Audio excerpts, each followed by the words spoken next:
things that excite me the most are two things. One is the pioneering aspect of what we do here, because we build a completely new technology. When you pioneer a new field, you can't learn from anybody else.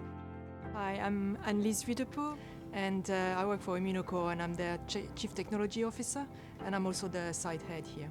So immunocore was originally a spin-off from Oxford University, and it existed on paper in 1999 and moved here in Milton Park in 2000.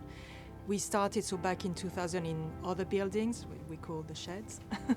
And even though the building themselves, they were very flexible, so we could work with MEPC to transform them over the years, depending on our needs, until we really outgrew them and we started to occupy other buildings, and we've always found, yes, the space that we needed. This lab is a protein engineering lab, so that's where the drugs are basically discovered and made. And so we started building the technology back in 2000 when we started. And really underpinning the platform, there are three main discoveries. The first one was to be able to produce those T-cell receptors in a soluble manner.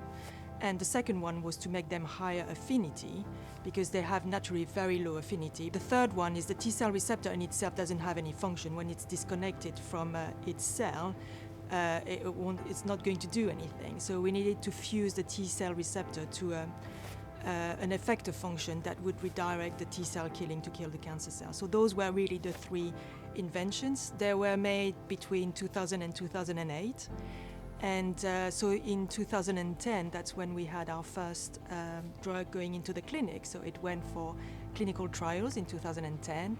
And over the next about 10 years, it went through really clinical development until it was approved for commercialization.